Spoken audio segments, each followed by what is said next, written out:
ને હાથ અડાડ્યા વગર ઊભું પણ કરશે ને લઈ જશે પોતાની સાથે ને રાખશે પોતાની પાસે.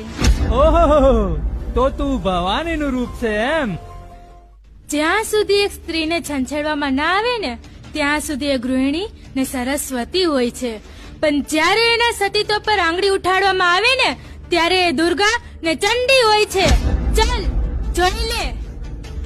હા હા, ચાલ બતાવ.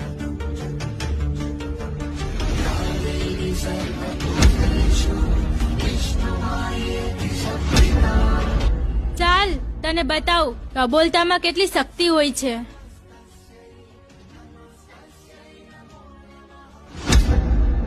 લે આ રહ્યો કૂતરો, કર હવે એને ઉભો. હે ભૈરવના વાહન, ઉઠ. જો તને કોણ બોલાવી રહ્યું છે. ઉઠ મારા લાડલા, ઉઠ. આજે જોઉબાઈએ વચન આપેલું છે, બતાવી દે ખુદની જાતને.